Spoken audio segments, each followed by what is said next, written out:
Alô, galerinha, bom dia! Bom dia, boa tarde, boa noite. Tudo bem com vocês? Aqui quem fala é seu professor Luiz Costa. Sou professor de Física da Rede Estadual de Ensino do Rio de Janeiro, né? Espero que vocês estejam bem, todos bem, se cuidando, se precavendo, se higienizando, né?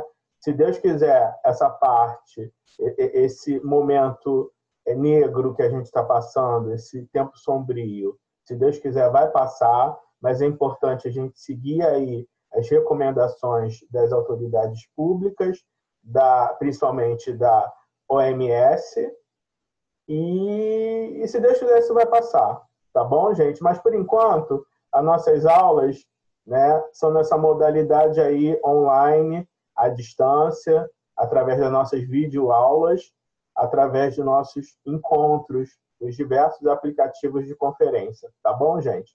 Eu sou professor de Física e qual o conteúdo que a gente vai trabalhar hoje, especificamente, né? A gente vai estudar, né, a gente vai fazer uma introdução à eletrostática, que é um conteúdo importantíssimo para o terceiro ano do ensino médio, tá bom, gente? Vamos lá?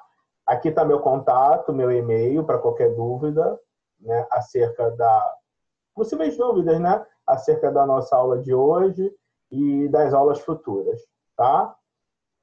Vou passar aqui a transparência.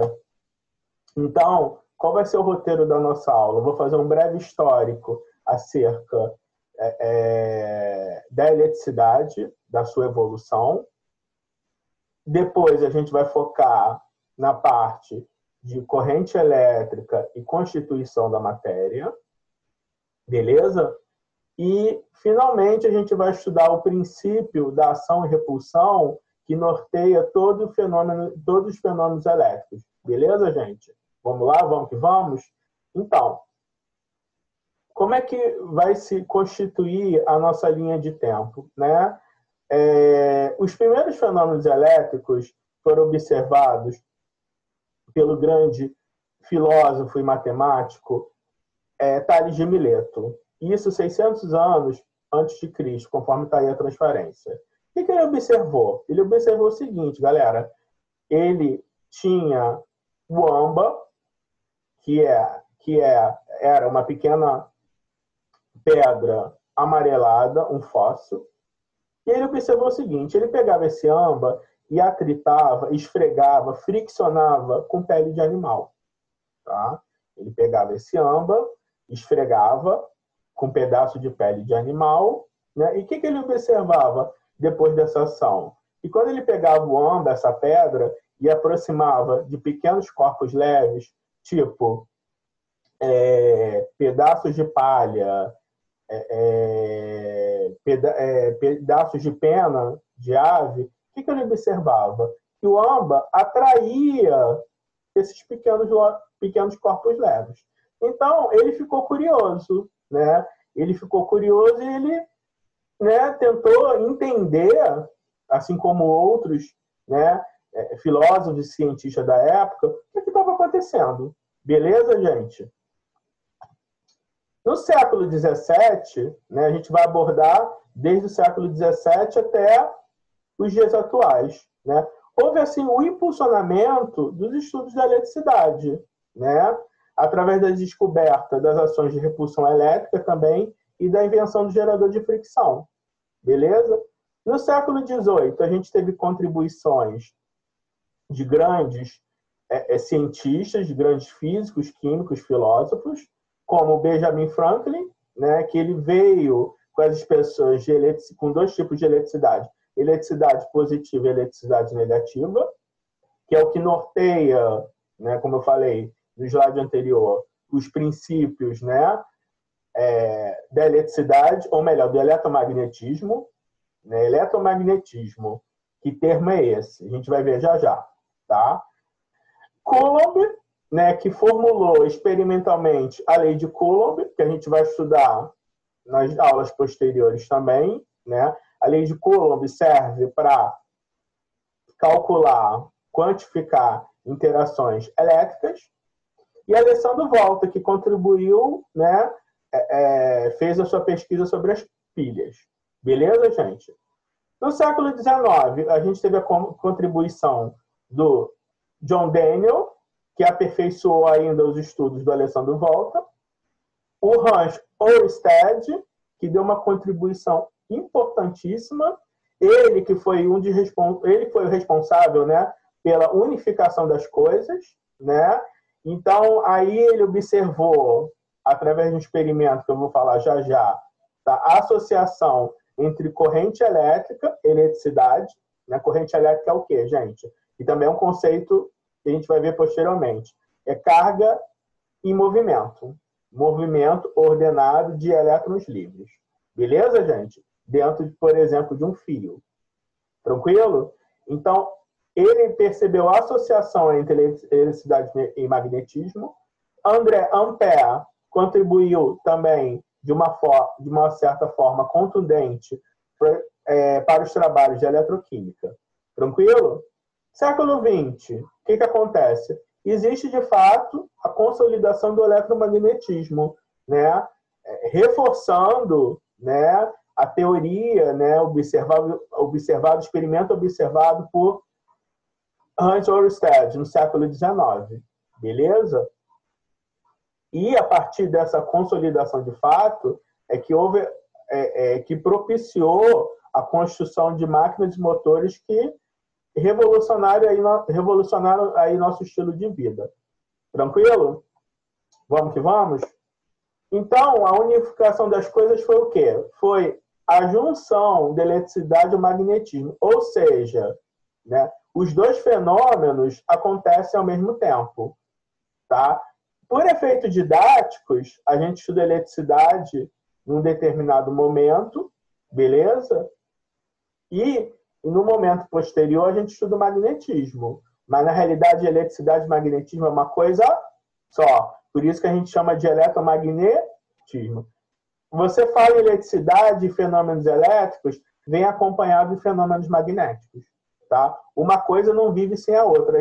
Os dois fenômenos, eletricidade e magnetismo, acontece o quê? Simultaneamente, de forma concomitante. Né? Concomitantemente. Beleza? Então, quem né, permitiu aí essa consolidação? Foi em 1820, né, mais precisamente no século XIX, por Ørsted, que ele observou o seguinte, que quando ele ligava um circuito elétrico e colocava nas vizinhanças de um trecho de um fio, né, por onde passava uma corrente elétrica, o que acontecia com a bússola na vizinhança de um circuito elétrico, na vizinhança de um trecho de um fio onde passa a corrente? A bússola sofria um processo de deflexão, né? Então a bússola começava o quê? A se mexer. Então ele ficou curioso, desligava o circuito elétrico, deixava de passar a corrente elétrica, a bússola deixava o quê? De se mexer. Beleza, gente? Então aí surge, entre aspas, a nova ciência que é o eletromagnetismo, tá? Então, recapitulando, você tem eletricidade e você tem magnetismo, né? Na realidade é uma coisa só. Só que por efeitos didáticos a gente estuda o quê? Eletricidade e magnetismo de forma o quê? Separadas. Beleza? Vamos passar. E qual é a relação da matéria, né, da constituição da matéria e da carga elétrica? Qual é essa relação, de fato? Né? A turma começou a ficar curiosa, começou a querer explicar, né, esses fenômenos elétricos. Né? Então, o que se constatou? Né? A gente sabe que a matéria, independente do estado de agregação dela, tá? Independente do estado físico dela ou da fase dela, são termos que a gente muito utiliza em física, a matéria é constituída por quem? Por átomos, que são unidades o quê? Acreditava-se, né, o melhor, que eram as unidades fundamentais que constituíam a matéria. Só que a turma descobriu que o átomo ainda poderia o quê? Se subdividir, tá? Até então se acreditavam que os átomos eram o quê? Indivisíveis. Mas, na realidade, os filósofos, os químicos, os físicos, os cientistas em geral, né, descobriram que os átomos poderiam ser subdivididos em 3 partículas básicas: o nêutron, o próton e o elétron. E que essas partículas, galera, tinham o quê? Propriedades elétricas. Vindo a explicar, né, os fenômenos elétricos que permeiam a gente até os dias atuais. Beleza? Então, tanto o nêutron quanto o próton, eles ficam localizados aonde? No núcleo do átomo, lá no meião, lá no centrão, né? E os elétrons ficam o quê? Distribuídos em níveis de energia bem definidos ao longo de quem? Do núcleo. Beleza, gente? Então, nêutron e prótons, os nêutrons e os prótons ficam no núcleo do átomo, lá quietinhos, né? O que garante essa estabilidade do núcleo atômico, gente? São as interações fortes que acontecem lá no núcleo.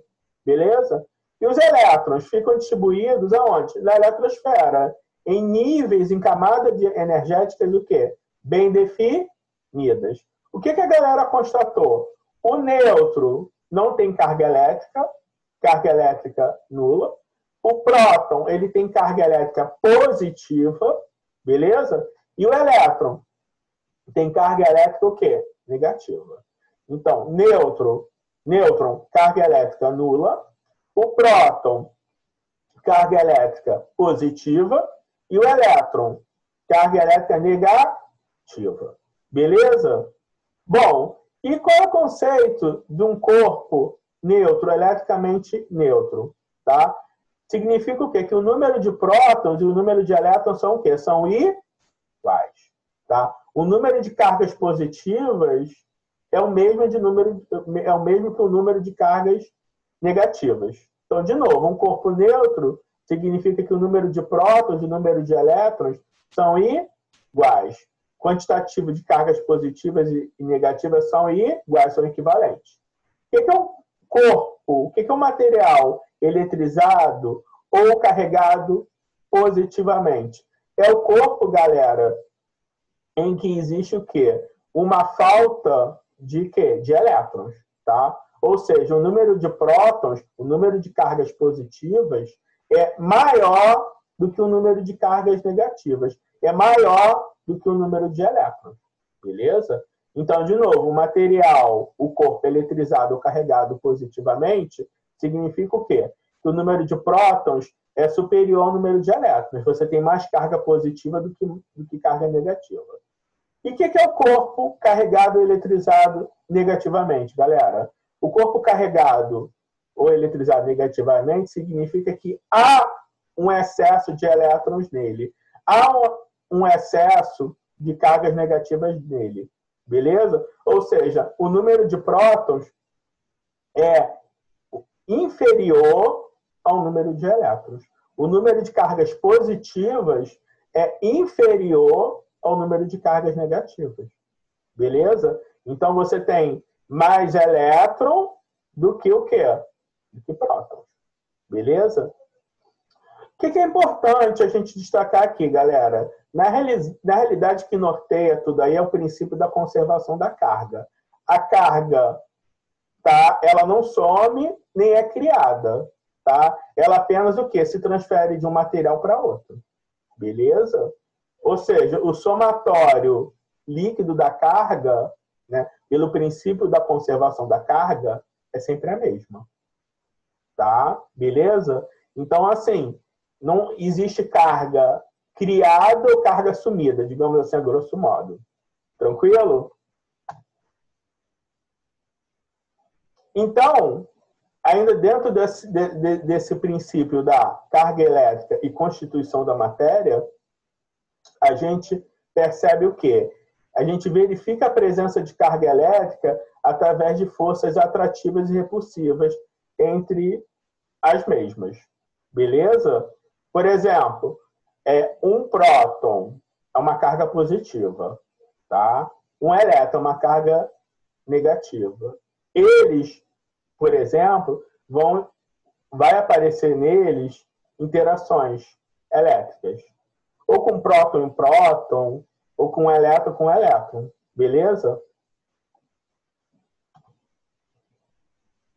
O que foi visto pela experiência? Tá? A experiência do atrito, ou, sendo mais específico, né? No processo de eletrização por atrito, né? Quando você pega dois corpos, né? E fricciona esses dois corpos entre si. Você tem a experiência com dois bastões de vidro com a seda, com um pedaço de pano de seda. Você tem, por outro lado, também a experiência dos dois bastões feitos de plástico com pele de animal. Quais são os resultados observados? Né? Os dois bastões de vidro sofrem processo de repulsão, eles se repelem, né? Sofrem o quê? Afastamento. Tá? Você tem dois bastões de plástico que também se repelem. Tá? E outro resultado importante, o bastão de vidro, feito de vidro, atrai o bastão de plástico. Né? Ou seja, ele sofre um processo de quê? De aproximação. Qual é o grande resultado disso, galera? Que foi uma contribuição feita aí pelos filósofos, feitos pelo Dufay, por exemplo. Tá? Carga de sinais iguais sofrem o quê? Repulsão, elas se repelem. E carga de sinais diferentes, opostas, se atraem. Aqui embaixo, galera, tem um diagrama de forças. Né? Aqui você tem o exemplo de dois corpos carregados ou eletrizados positivamente. Beleza? Você tem, por exemplo, um próton e um próton, tá? Que tem o mesmo sinal. Eles sofrem processo que de repulsão, de afastamento. Positivo com positivo sofrem repulsão, sofrem afastamento.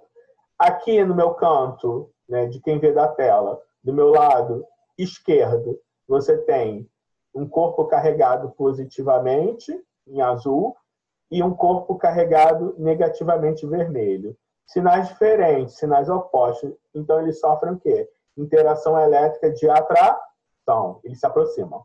Beleza? Então, cargas de sinais diferentes se atraem. Sofrem aproximação.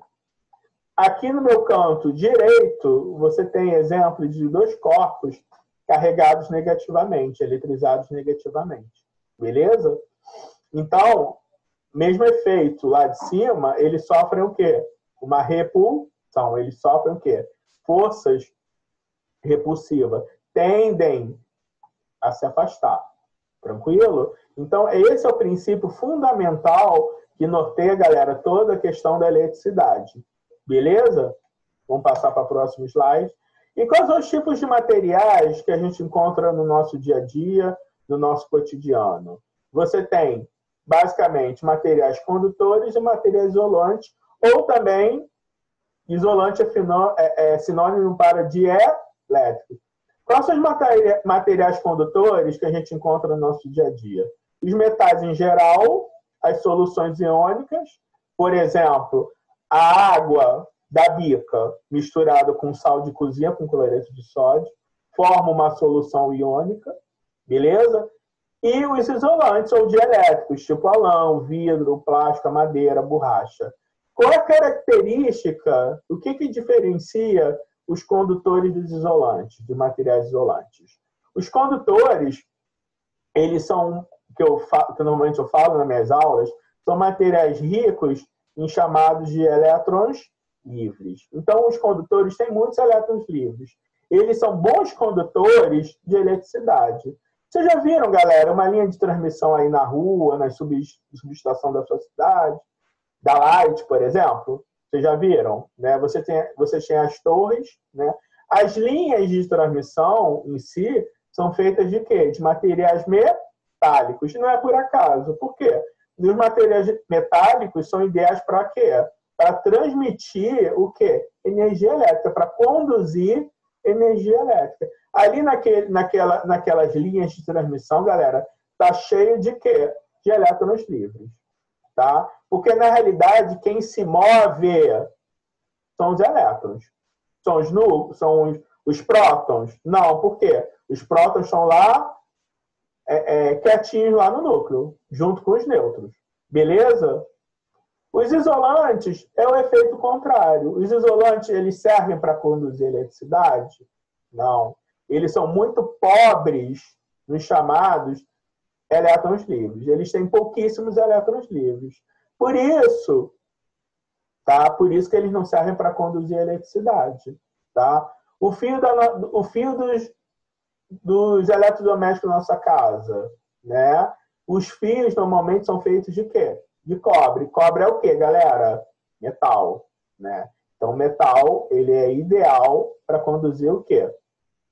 Eletricidade. Beleza, gente? Então, nos materiais condutores, os elétrons que estão em camadas, assim, mais periféricas, mais longe do núcleo, eles normalmente estão o quê? Fracamente ligados àquele núcleo. Beleza? Por isso que a gente chama eles de elétrons livres. Beleza? Já nos isolantes, os elétrons que estão mais na periferia, estão em camadas de energia mais afastadas do núcleo, eles estão o quê? Fortemente conectados ao núcleo daquele átomo. Tranquilo? Então, por isso que eles não são tão assim, elétrons livres. Beleza, galera? Galera, espero que vocês tenham gostado da aula, tenham entendido a aula. Qualquer dúvida, é só entrar em contato. Deixa eu passar aqui de novo aqui a minha transferência. Aqui nesse e-mail aqui da Secretaria Estadual de Educação, que eu estou aí à disposição de possíveis dúvidas. Beleza, galera? Então, vamos que vamos.